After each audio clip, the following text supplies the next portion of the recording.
فرماتے میں نے خود حضور صلی اللہ علیہ وسلم سے سنا ہے کہ جو شخص اچھے طریقے سے وضو کرے پھر 2 رکعتیں نماز پڑھ لے یا 4 رکعتیں نماز پڑھ لے، اخلاص کے ساتھ پڑھے، اچھا وضو کرے، 2 رکعتیں پڑھ لے یا 4 پڑھ لے، یعنی 2 نفل ادا کرے یا 4 کر لے، اور پھر وہ خلوص کے ساتھ اپنے رب سے مغفرت طلب کرے تو اللہ اس بندے کی بخشش فرما دے گا۔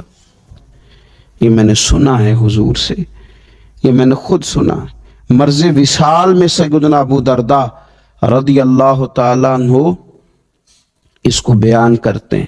تو رمضان المبارک کے اندر ہمیں موقع ملتا ہے نماز پڑھنے کا، نماز تراویح کا، رات کے قیام کا موقع میسر آتا ہے۔ ایک تو عشاء کے بعد موقع ملا تراویح پڑھنے کے، ایک یہ کہ ہم کو سحری میں اٹھنا ہے، اور تہجد کی وہ خاص فضیلتیں جو عام دنوں میں کئی دفعہ مشکل ہوتی ہیں، وہ اٹھنا تو ہے۔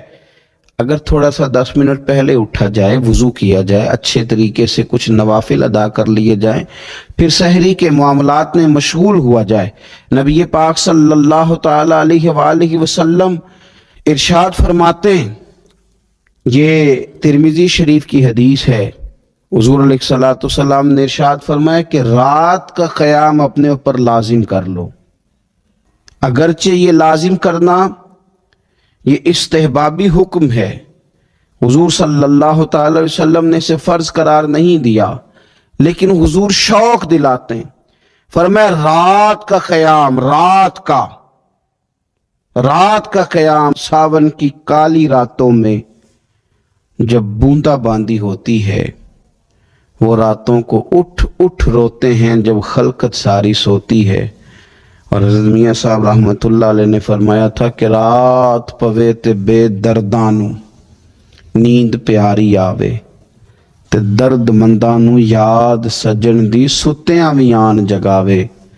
فرمایا رات کا قیام، حضور سید عالم صلی اللہ تعالی علیہ وسلم فرماتے ہیں رات کا قیام اپنے اوپر لازم کر لو، اس لیے کہ یہ رات کا قیام تم سے پہلے نیک لوگوں کا طریقہ ہے، اور یہ تمہارے لیے قرب خداوندی کا باعث ہے، یہ تمہیں اللہ کے قریب کر دے گا۔ اور حضور صلی اللہ تعالی علیہ وسلم فرمانے لگے یہ رات کا قیام تمہاری برائیوں کو مٹا دے گا اور یہ تمہیں گناہوں سے روک لے گا، گویا رب کریم تمہیں معافی عطا فرمائے گا، یہ تمہارے لیے بخشش کا ذریعہ بن جائے گا۔ یہ برائیوں کو مٹانے والا ہے رات کا قیام، یہ گناہوں سے روکنے والا ہے رات کا قیام۔ تو نماز کی طرف خاص توجہ کریں۔ اسی طرح کا معاملہ تھوڑا سا ہمیں ذوق کے ساتھ قرآن پاک کی تلاوت کے ساتھ اپنے آپ کو وابستہ کرنا چاہیے۔ اپنے معاملات جو عبادت کے تعلق سے ان کو مضبوط کرے، موبائل بند کیے جائیں، ایک کونا تلاش کیا جائے، کوشش کی جائے تنہائی کرے انسان اپنے مالک کے ساتھ۔ نبی پاک صلی اللہ تعالی علیہ وآلہ وسلم نے جو ہمیں طریقے بتلائے ہیں، ان طریقوں کی روشنی میں انسان اکیلا بیٹھے اپنے مالک کے حضور اور خوب اس کی بارگاہ میں نفل پڑھے، تلاوت کرے، استغفار پڑھے، پھر دعائیں مانگے، اپنے لیے بھی مانگے، امت کے لیے بھی مانگے، اپنے لیے بھی مانگے، اپنوں کے لیے بھی مانگے، سب کے لیے اللہ کے حضور سے وہ خیر طلب کرے۔ حضرت سیدنا زید بن ثابت رضی اللہ تعالیٰ عنہ ارشاد فرماتے ہیں، مجمع الزوائد میں، مسند امام احمد بن حنبل میں یہ حدیث موجود ہے۔ آپ فرماتے ہیں کہ میں نبی پاک صلی اللہ تعالی علیہ وسلم کے ساتھ اکثر نماز کے لیے جایا کرتا تھا، تو میں انفرادی انداز دیکھتا نبی پاک صلی اللہ تعالی علیہ وسلم کا کہ حضور جب نماز کے لیے چلتے تو چھوٹے چھوٹے قدموں کے ساتھ چلتے، کہ نبی پاک صلی اللہ تعالی علیہ وسلم کا روٹین میں چلنے کا انداز ایک کریمانہ تھا، اس سے ہٹ کر حضور مختصر قدم اٹھاتے اور نماز کے لیے تشریف لے جاتے۔ میں اس خوبصورت ادا پر توجہ کرتا تو میرے کریم محبوب صلی اللہ تعالی علیہ وسلم نے مجھ سے فرمایا، زید تم جانتے ہو میں مختصر قدم کیوں اٹھاتا ہوں؟ حضور دلوں کا حال جانتے ہیں نا، تو فرمانے لگے تمہیں خبر ہے میں اختصار کے ساتھ قدم کیوں اٹھاتا ہوں؟ عرض کی یا رسول اللہ صلی اللہ تعالی علیہ وسلم کرم نوازی فرمائیے، بتا دیجئے۔ تو حضور فرمانے لگے کہ جب تک انسان نماز کی طلب میں رہتا ہے نا، وہ نماز ہی میں رہتا ہے. وہ جب نماز کی طلب میں ہوتا ہے تو نماز ہی میں ہوتا ہے. تو میں چھوٹے چھوٹے قدم اٹھاتا ہوں، ذرا آہستہ چلتا ہوں، تاکہ جتنا وقت طلب نماز میں ہو وہ نماز ہی میں گزرے. ذکر حبیب کم نہیں وصل حبیب سے، محبوب کا ذکر بھی اس سے ملاقات ہی ہوتا ہے. تو یہ جو سفر ہے نا نماز کے لیے جانے کا، میں چاہتا ہوں کہ یہ ذرا لمبا ہو جائے، اس میں ذرا وقت ملے تاکہ مالک کے ساتھ میں جڑا رہوں، میرا تعلق مضبوط رہے. تو سرور کائنات صلی اللہ تعالی علیہ وسلم کی جو خاص دلچسپی ہے نماز کے ساتھ، نفل کے ساتھ، عبادت کے ساتھ، بہقی شریف میں حدیث ہے، نبی پاک صلی اللہ تعالی علیہ وسلم نے فرمایا میری امت کی سب سے افضل عبادت تلاوت قرآن ہے. سب سے افضل عبادت تلاوت قرآن ہے. اور حضور صلی اللہ تعالی علیہ وسلم فرماتے ہیں قیامت کے دن قرآن پڑھنے والے سے کہا جائے گا تو پڑھ. تو جتنی آیتیں پڑھتا جائے گا رب تیرے اتنے ہی درجے بلند کرتا جائے گا. تلاوت قرآن کے ساتھ خاص ذوق. رمضان شریف کے اندر گھروں کے اندر اگر قرآن پاک کی تلاوت کی جائے، ہم دیکھتے تھے جب دیہاتوں میں ہوتے تھے تو گھر کے اندر بڑا ذوق ہوتا تھا قرآن پاک کی تلاوت کا. بہن بھائی ایک دوسرے سے پوچھتے تھے تیرا کون سا سپارہ ہے، تو کہتا تھا میں کیوں بتاؤں، تو بتا تیرا کون سا ہے. کیوں؟ اس لیے کہ ایک شوق ہوتا تھا کہ ایک دوسرے سے آگے بڑھنا. تو نبی پاک صلی اللہ تعالی علیہ وسلم نے فرمایا دنیا میں قرآن مجید پڑھتا تھا، اس سے قیامت کے دن بھی کہا جائے گا کہ اب تو پڑھنا. تو وہ جتنی آیات پڑھے گا رب اس کے اتنے درجے بلند کرے گا. تو رمضان شریف کے اندر خاص ذوق قرآن مجید کی تلاوت کا. پھر اسی طرح کا معاملہ استغفار کے ساتھ، نفل پڑھے جائیں، تلاوت کی جائے، اور پھر استغفار کثرت سے پڑھا جائے. استغفار کثرت سے پڑھا جائے. نبی پاک صلی اللہ تعالی علیہ وسلم کا نا محبوب وظیفہ استغفار پڑھنا، اللہ کے حضور توجہ کرنا، توبہ کرنا. حضور تو معصوم ہے، نبی پاک تو معصوم عن الخطا، حضور سے تو معاذ اللہ کوئی گناہ سرزد ہوتا ہی نہیں. اور انبیاء کے بارے میں جو کوئی ایسے نظریات رکھے وہ گمراہ ہے. لیکن حضور صلی اللہ تعالی علیہ وسلم نے فرمایا لوگو، یہ بخاری مسلم میں حدیث ہے، فرمایا لوگو اللہ تبارک و تعالی کی بارگاہ میں توبہ کرو، بخشش طلب کرو. حضور فرماتے ہیں میں دن میں 100 مرتبہ اپنے رب کی بارگاہ میں توبہ کرتا ہوں. حضور تو معصوم ہے. یہ توبہ کس لیے ہے؟ یہ تعلیم امت کے لیے، یہ ہمیں سمجھانے کے لیے، یہ ہماری توجہ دلانے کے لیے، یہ بتانے کے لیے ہے کہ یہ استغفار درجات کو بلند کرتا ہے.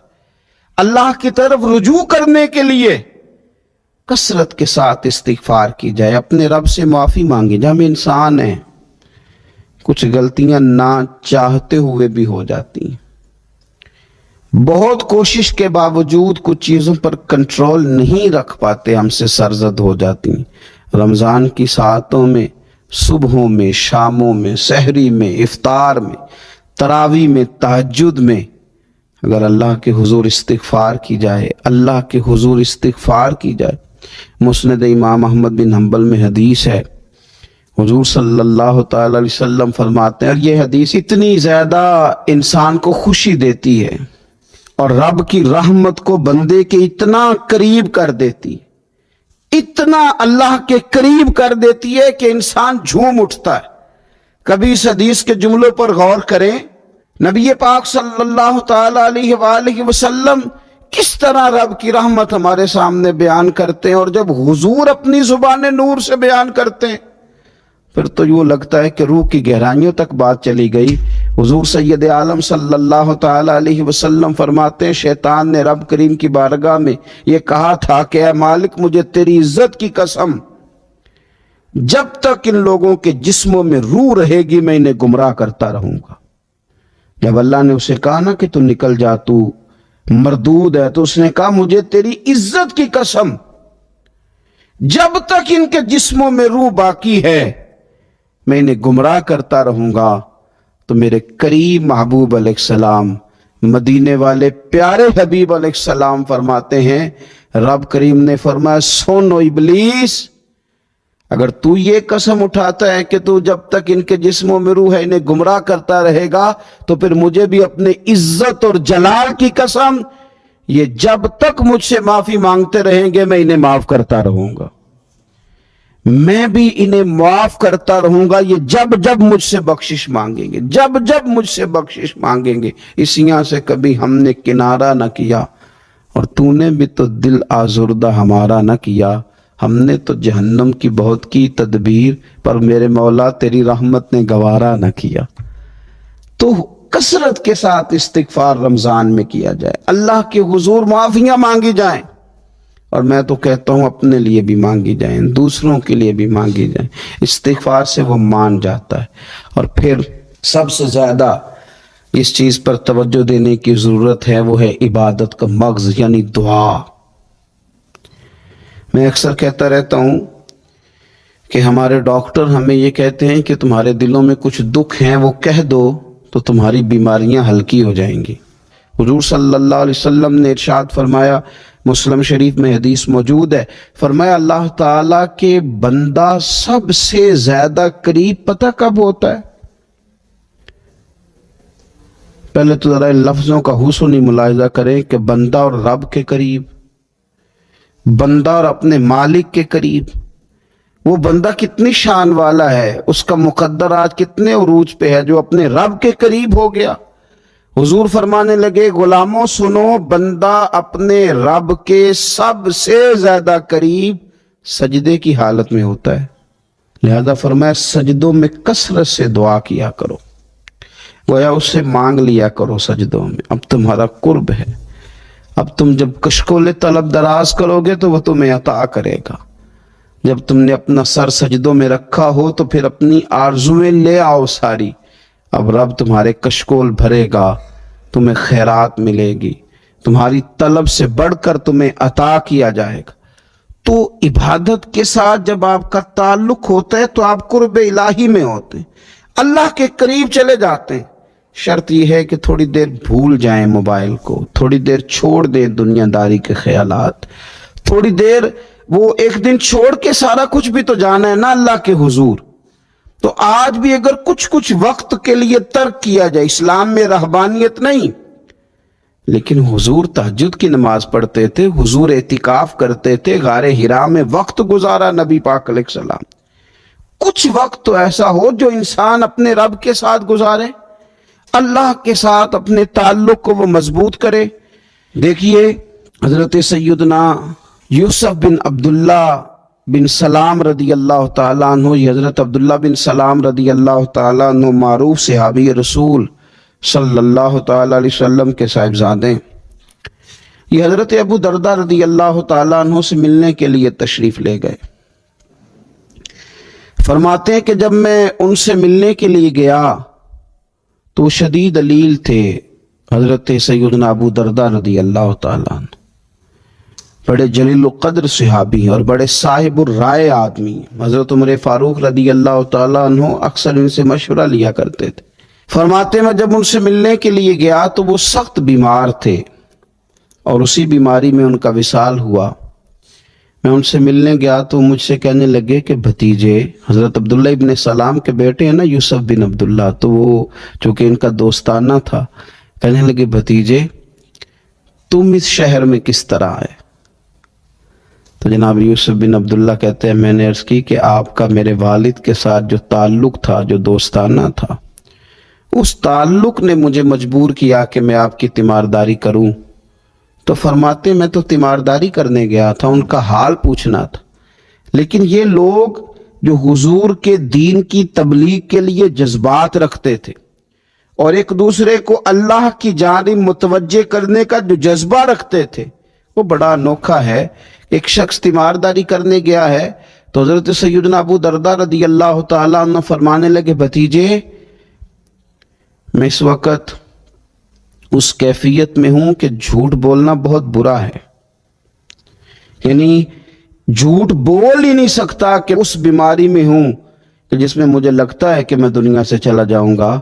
فرمانے لگے اللہ کی قسم میں نے خود رسول پاک صلی اللہ علیہ وسلم سے سنا ہے کہ جو شخص اچھے طریقے سے وضو کرے، وہ تیمارداری کرنے آئے اور یہ ان کو نماز کی طرف، عبادت کی طرف مائل کر رہے ہیں، دل کے بوجھ اتار دو،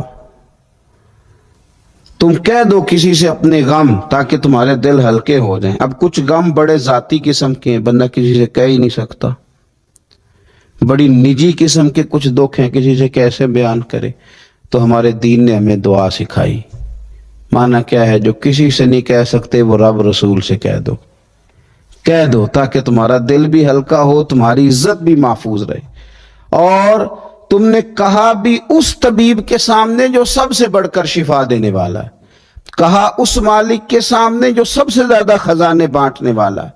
ترمذی شریف میں حدیث ہے، حضور نے فرمایا دعا عبادت ہے۔ اسی ترمذی میں حدیث ہے، فرمایا دعا عبادت کا مغز ہے۔ اور اسی ترمذی میں حدیث ہے، نبی پاک علیہ السلام نے فرمایا یاد رکھو، رب کے نزدیک، اللہ کے نزدیک دعا سے زیادہ عزت والی چیز کوئی نہیں، اس سے بڑی اکرام والی چیز ہی کوئی نہیں اللہ کے حضور۔ تم اپنے رب سے جب مانگتے ہو تو بڑے معزز ہوتے ہو، دنیا داروں کے سامنے ہاتھ پھیلاؤ گے، دکھ سناؤ گے تو عزت میں کمی آئے، لیکن جب تم اللہ سے مانگتے ہو، مالک کے حضور کشکول طلب دراز کرتے ہو، تو اس سے بڑی عزت والی چیز کوئی نہیں۔ پھر ایک دل میں سوال آتا تھا کہ کتنا کو مانگے، مالک سے کتنا سوال کریں، کس قدر طلب کریں؟ تو بہقی شریف میں حضور نے یہ مسئلہ بھی حل کر دیا۔ اللہ کے پیارے حبیب علیہ السلام نے فرمایا ہر چیز ہی اپنے رب سے مانگ لو، ہر چیز ہی اپنے رب سے طلب کرو، حتیٰ کہ نمک ہی کیوں نہ ہو، وہ بھی مانگنا ہو تو مالک سے ہی مانگو۔ اللہ کے حضور عرض کرو، اس کے پیارے محبوب علیہ السلام کے غلاموں، تمہارے ہاتھ وسیلہ جو آ گیا ہے مدینے والے محبوب کا، اس کی بارگاہ سے مانگو، بار بار مانگو، کئی بار مانگو، اور اپنے لیے بھی طلب کرو، دوسروں کے لیے بھی طلب کرو، امت کے لیے طلب کرو، ملک و ملت کے لیے طلب کرو۔ تو رمضان شریف کی پہلی نشست میں ایک تو ہمیں اپنی عبادت کو، اپنے نوافل کو، اپنی نماز کو مضبوط کرنا ہے، کوشش کریں قضا نمازوں پر بھی توجہ دی جائے، یہ بہت بڑا قرض ہے اور یہ ہم ہی ادا کریں گے تو ادا ہوگا۔ اور دوسری بات یہ کہ کثرت کے ساتھ قرآن مجید کی تلاوت کی جائے۔ تیسری بات یہ کہ استغفار کو اپنے اوپر لازم کیا جائے۔ اور چوتھی بات، دعائیں مانگی جائیں۔ رمضان کی گھڑیاں بڑی قبولیت والی ہیں، بڑی قبولیت والی ہیں۔ افطار کے وقت جو بندہ مانگتا ہے رب اس کی دعا کو قبول فرماتا ہے۔